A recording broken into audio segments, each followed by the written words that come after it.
Today, many Americans look back at Franklin D. Roosevelt as one of the greatest presidents, a true savior who pulled the country out of the Great Depression. But from a more libertarian perspective, one I largely share, his New Deal policies did far more harm than good and may have actually prolonged the suffering. You may not agree with this perspective, but I invite you to at least learn about it. FDR rode into office on a huge wave of panic and anger over how badly Hoover had botched the early Depression. People were desperate for anything different. But once he got in, Roosevelt pretty much tossed his campaign promises out the window, and just kept doing more of the same stuff Hoover had started, only on steroids. The New Deal threw a ton of different policies at the wall, some of them even pulled in opposite directions, but at its core, it was built on this almost childlike belief that government could just will the economy back to health. It's the same everyday mindset most people fall into when it comes to the state and the economy. We hear politicians talk all the time like the whole economy hangs on their brilliant decisions and sheer willpower. They speak as if they can just snap their fingers and fix things. Pure magical thinking. The one huge reality that always gets ignored? The government doesn't produce a damn thing. All it does is take stuff people actually create and shuffle it around. We replace the insanely complicated, ever-changing web of real economic connections with these super simple, straight-line ideas. Prices are too high. Government can just bring them down. Too many people out of work. Government can create jobs. In the end, this magical thinking boils down to believing money comes not from people's hard work, but from some government magic wand. That was the beating heart of the New Deal, the idea that if the government just spent a ton more money, it would somehow jumpstart the whole economy. You can see how wrong that is with a really simple example. Imagine a thief breaks into houses around town, steals everybody's cash, then walks into the local hardware store and spends it all. Did the thief stimulate the economy, and help the shop owner and the manufacturers? Of course not. He just moved money around by force. The government does exactly the same thing when it taxes people, and then spends that money to stimulate things. And guess what? That kind of policy can't produce real good results. Even FDR's own Treasury Secretary, Henry Morgenthau, basically admitted it. He wrote in his diary, "We tried spending money. We're spending more than we ever have, and we have nothing to show for it. We haven't kept any of our promises. We've been in power 4 years, and unemployment is right back where it was when we started, plus we've got this enormous debt piled up." So where does the government get all this money to stimulate things? 3 main ways. First, jack up taxes. Taxes went up pretty much non-stop during the New Deal, and yeah, it actually started under Hoover. In 1932, before FDR even took office, they hiked the top individual income tax rate from 23% to 63%, bumped corporate rates a bit, and doubled estate taxes. Then under Roosevelt it just kept going, 79% top rate by 1936, a big tax on corporate retained earnings, extra hits on high earners and dividends. By the early 1940s they were pushing the top rate all the way to 90%. Tax increases became FDR's go-to move. Second, borrow like crazy. Between 1933 and 1936 alone, the national debt shot up 73%. Third, print money. Back then the gold standard put a hard limit on how many dollars you could create. Roosevelt got Congress to give him control over the banking system through the Fed and, more dramatically, the power to confiscate gold coins from private citizens and set whatever price he wanted for gold. They ended up raising the official gold price by 75%, which let them massively inflate the money supply. There's this famous story: one morning Roosevelt's eating breakfast in bed, Morgenthau's there, and they just decide to bump the gold price by 21 cents because Roosevelt thought it was a lucky number. Morgenthau later wrote that if people knew the dollar's gold content was set by picking lucky numbers, they'd be horrified. Now, who actually gets the money when the government stimulates? The biggest, most famous way was public works programs. The first big one was the Civil Works Administration in 1933. FDR told Congress it would be temporary, saying the government had to stop handing out welfare and that he didn't want to keep sapping people's energy with handouts and make work jobs like mowing lawns or raking leaves. But then Harry Hopkins, who ran the thing, basically admitted later, "We employed 4 million people, but for God's sake don't ask me what they did." They hired actors to put on free shows, librarians to catalog stuff, professors to write histories of the safety pin. One crew in Washington spent their days walking around with balloons to scare starlings away from government buildings. Another group hunted tumbleweeds on windy days. The CWA didn't last long, but it got replaced almost immediately by bigger programs that eventually became the Works Progress Administration, WPA. That's the one that basically invented the word boondoggle. Sure, they built some bridges and buildings. They loved to brag about the 77,000 bridges and 116,000 buildings, but the reality was a lot of pointless busywork. People joked that WPA stood for "We Piddle Around." In Kentucky they wrote a pamphlet with 350 ways to cook spinach. They had 6,000 actors on payroll even though the actors' union only had 4,500 members. Some WPA workers were out shaking people down for Democratic campaign donations. In Tennessee, if you didn't kick 2% of your paycheck to the governor, you got fired. By 1941 only about 59% of the budget actually went to wages, the rest disappeared into bureaucracy. And that's just scratching the surface. The last WPA projects were cancelled only in July 1943, writes Lawrence Reed. Both the Hoover and Roosevelt administrations pushed policies that sharply increased federal spending on infrastructure, especially hydroelectric power plants.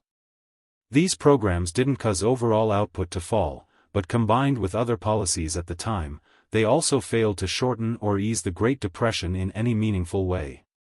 In the 1990s, Japan tried an even larger infrastructure spending program, yet its economy still barely grew for a full decade, notes William Niskanen. Labor, wages, and unemployment. Okay, let's keep rolling with this. Remember, the whole point of the New Deal was to stimulate the economy by pumping in extra spending.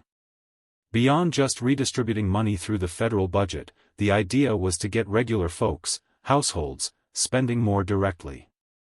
That's where all those labor laws and wage regulations came in, and yeah, there were political motivations too, like winning union support.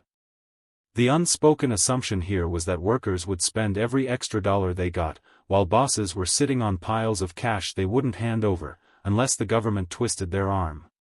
It started even before FDR, under Hoover in 1931, with the Davis-Bacon Act. That one said if you're working on a federally funded construction project, you had to get paid at least the going local rate for that kind of work, no undercutting with cheap labor. Then in 1932 came the Norris-LaGuardia Act, which basically told federal courts, hands off.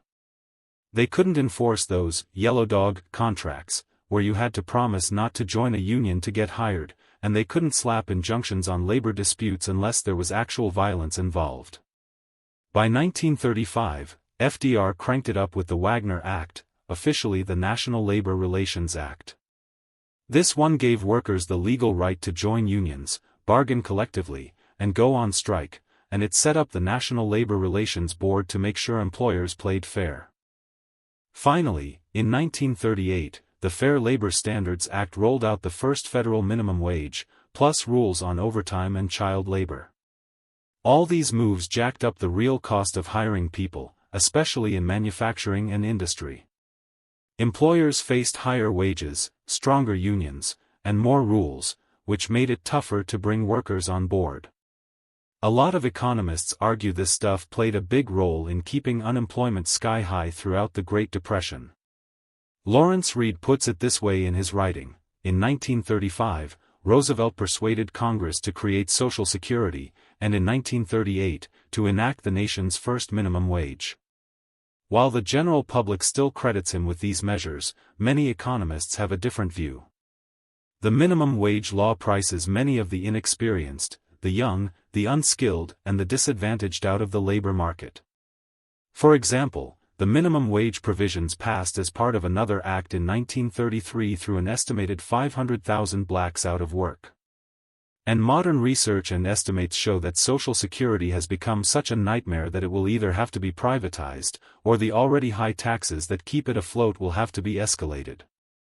Basically, the libertarian critique is that these well-intentioned laws, meant to help workers, ended up pricing a bunch of people right out of jobs, especially those at the bottom of the ladder, who were already struggling the most. Higher mandated wages sound great if you're employed, but if you're on the outside looking in, they can be a barrier. And that helped drag out the Depression way longer than it needed to be. Prices. Quick refresher, one of the biggest red flags in a financial crisis like the Great Depression is deflation. Basically, the money supply shrinks hard, and prices start tumbling across the board. But sticking to that same magical thinking we've been talking about, the Roosevelt team went all out trying to stop prices from falling. They figured lower prices were the enemy and had to be fought at all costs. Problem is, those efforts didn't just flop, they created a bunch of nasty side effects that made everything worse. The two biggest offenders everyone remembers are the National Industrial Recovery Act, NIRA, of 1933 and the Agricultural Adjustment Act, AAA, of 1933. At their core, these laws slapped artificial price floors on everything, which blocked markets from naturally clearing out the excess supply, when demand had tanked. That's a huge part of why it took until 1939, for national output to crawl back to 1929 levels, and why unemployment was still hanging around 17.2% late in the decade. Here's a look at some of the infamous destruction under the AAA, federal programs that paid farmers to plow under crops and slaughter livestock to prop up prices. Under the AAA, the government hit farmers with a new tax, then used that money to pay them to destroy perfectly good crops and healthy animals. Soviet propaganda later loved flashing these images to prove how awful capitalism was, greedy capitalists destroying food to jack up prices. But they conveniently left out the part where it was the US government ordering it all, not the farmers acting on their own. Federal agents oversaw the plowing under of cotton, wheat, and corn fields. Healthy cows, sheep, and pigs got slaughtered, with the carcasses just dumped in ditches. Secretary of Agriculture Henry Wallace personally signed off on killing 6 million piglets before they could grow up. And for the first time ever, the feds started straight up paying farmers not to farm at all.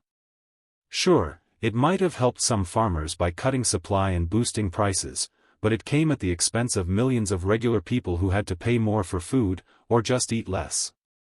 Now, the NRA, National Recovery Administration, was probably the most extreme piece of the whole New Deal puzzle.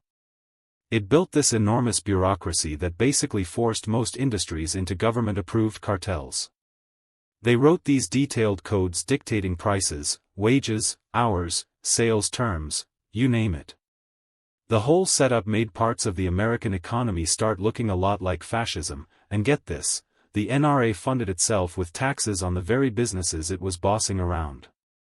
Some economists figure it raised the average cost of doing business by about 40%, exactly what you don't need when the economy's already on its knees. Here's the classic NRA symbol, the blue eagle, that businesses had to display to show they were following the codes. The economic hit was fast and brutal. In the 5 months before the NRA kicked in, things were actually starting to look up. Industrial employment jumped 23%, wages climbed 35%. Then the NRA hits, shorter workdays, forced wage hikes, new costs everywhere, and in the next 6 months, industrial production dropped 25%. As historian Benjamin Anderson put it, the creation of the NRA was not a measure aimed at economic revival, quite the opposite. During the entire time the NRA existed, production never even got back to where it was in July 1933, right before it started. They ended up cranking out over 500 of these codes, covering everything from lightning rods to corsets, hair tonics, dog leashes, even musical comedies. It applied to more than 2 million employers and 22 million workers. One wild example, a tailor in New Jersey named Jack Magid, got arrested and thrown in jail, for pressing a suit for 35 cents, when the NRA's Taylor's Code said he had to charge 40 cents. Insane, right?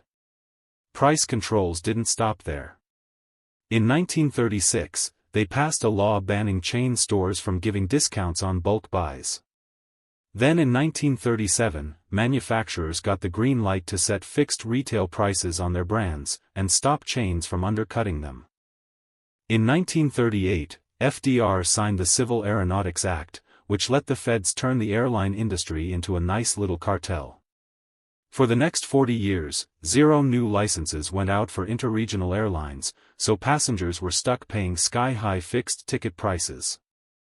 That same year, Roosevelt kicked off a massive antitrust blitz against the country's biggest companies. The Justice Department brought on about 300 lawyers and filed around 150 lawsuits, often going after entire industries, not just single firms. Targets included dairy, oil, tobacco, tires, fertilizers, pharmaceuticals, railroads, movies, you name it. The whole thing was a bust. The government barely won any cases, and some dragged on for 13 years. Meanwhile, this policy just paralyzed businesses that were already struggling, making it harder for entrepreneurs to grow, invest, or hire. Studies later on, like J. Warren Nutter and Henry Adler Einhorn's 1969 paper, Monopoly in the American Economy, showed there wasn't even real evidence of growing private monopolies in the 1930s. The entire campaign was chasing ghosts. All in all, these price-fixing, cartel-creating, supply-destroying moves didn't save the economy, they helped keep it stuck in the mud for way longer than necessary. Business regulation. One of the most talked about pieces of business regulation from that era, and one that really hurt during the Depression, was the rules that stopped banks from opening branches across state lines. Economist Jim Powell points this out really clearly. Almost all the banks that failed were in states with those branchless laws. Those laws kept banks from spreading out their loans and deposits across different regions, which meant they couldn't diversify their risks the way they should have.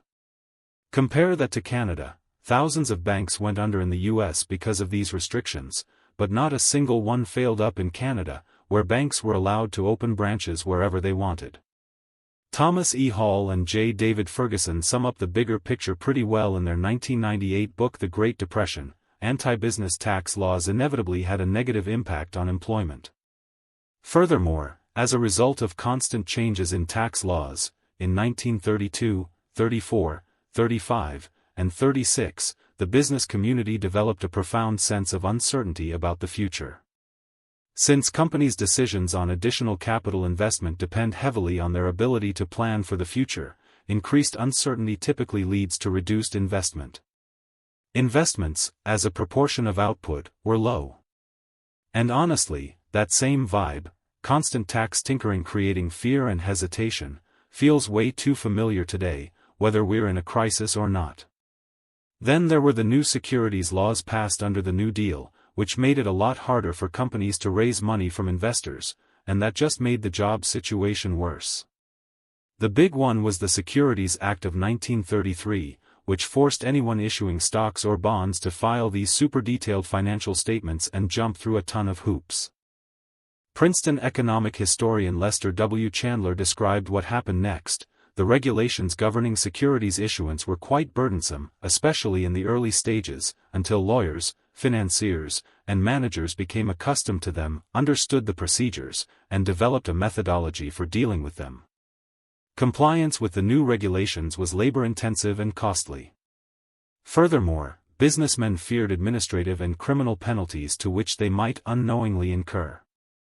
In other words, the rules were so complicated and scary that companies just stopped trying to go public or raise capital the old-fashioned way, at least for a while.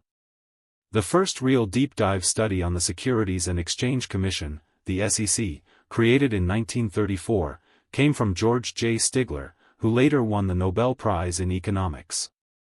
His research showed that after the SEC got going, the number of companies raising money through the stock market dropped noticeably. Interestingly, the returns on stocks issued in the 1920s, during the big pre-crash boom, before any of this regulation, were only slightly lower than the returns on securities issued in the 1950s, the first real recovery period after the Depression. The New Dealers always argued that the whole crash and depression were caused by wild speculation and fraud on Wall Street.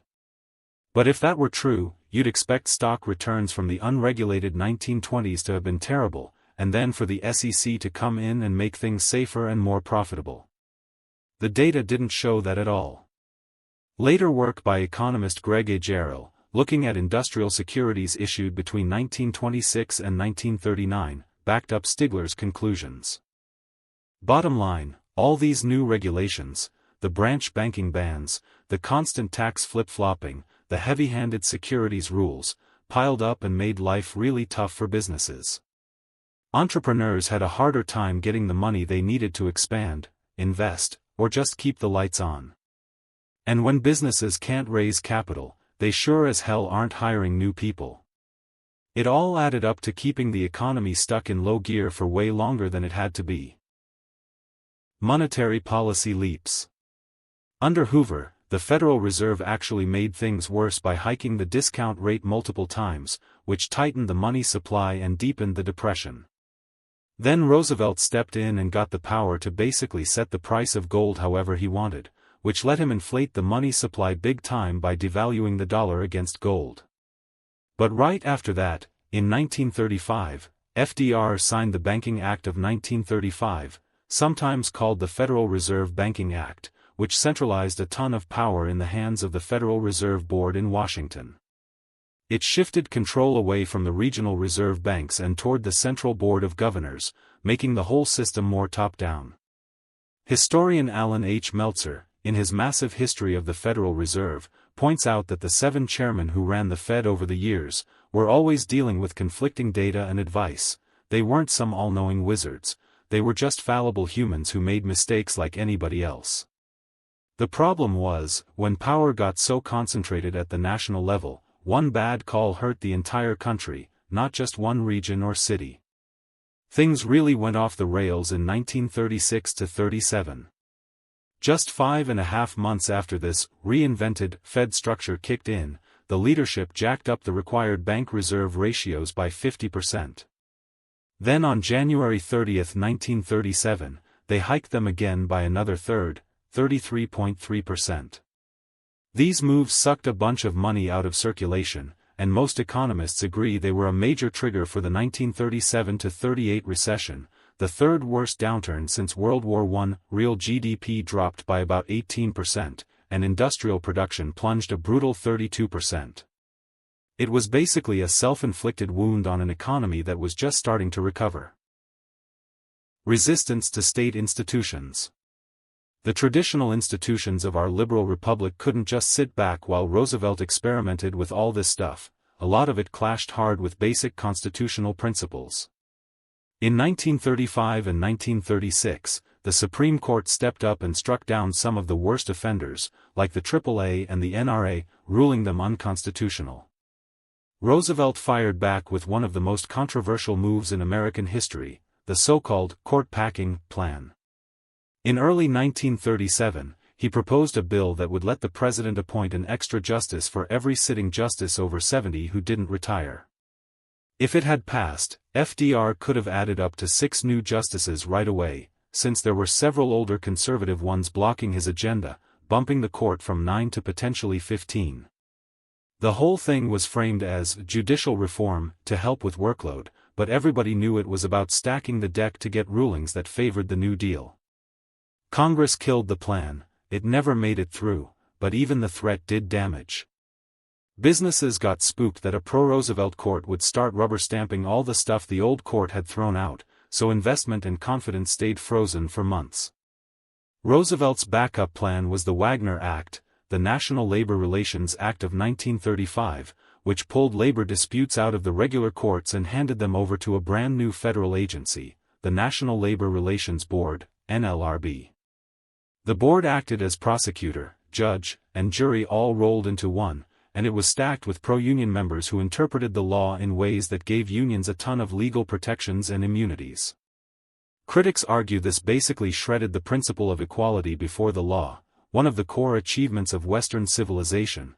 because it created a special system where unions got advantages that regular citizens or businesses didn't. Socialism and war. There's an old capitalist saying, "When goods can't cross borders, armies will." The collapse of international trade, which started under Hoover with high tariffs and protectionism, played right into Roosevelt's hands. He actually torpedoed the 1933 London Economic Conference, where other major countries were begging to lower tariffs and get back on some kind of stable gold standard.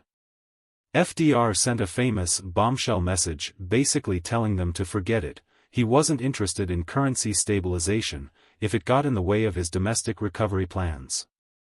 All this made things even harder for America's trading partners, especially Germany, which was already crushed under Versailles reparations and hyperinflation. It didn't exactly help stabilize Europe or give much breathing room to the rising National Socialist movement there.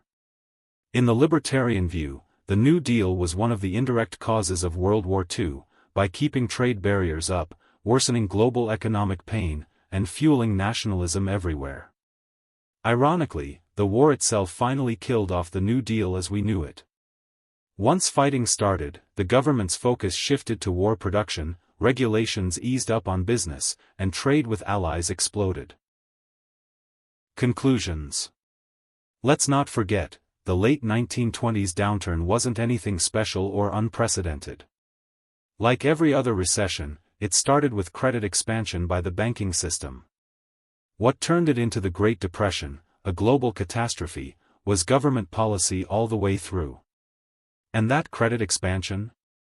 The government causes it too, by giving banks special privileges like fractional reserve banking. So the government creates the crises, and then steps in to fight them. Bottom line, we live in a world of huge risks. When policymakers base everything on magical thinking, or wrong ideas about how the economy works, their mistakes, especially when fixing their own earlier screw-ups, get insanely expensive. Just look at the 1920-21 depression for contrast. Same basic setup, but it wrapped up in about a year and a half with way less damage. How did that happen? President Warren G. Harding's approach: less government, more business. Cut spending, slash taxes, let markets clear, and it worked. Roosevelt's playbook shows how to give voters what they want to hear and what feels good in the moment. He might have been the first full-on consistent populist president, and his time in office was the biggest real-world test of populist economics. Populists almost always fight symptoms, not root causes. They launch big, dramatic campaigns to wipe out the visible problems directly, without touching what's really driving them. And during a crisis? That destructive side of populism gets supercharged. It looks like action, it feels compassionate, but it often makes the mess last longer and hurt more. Thank you for listening.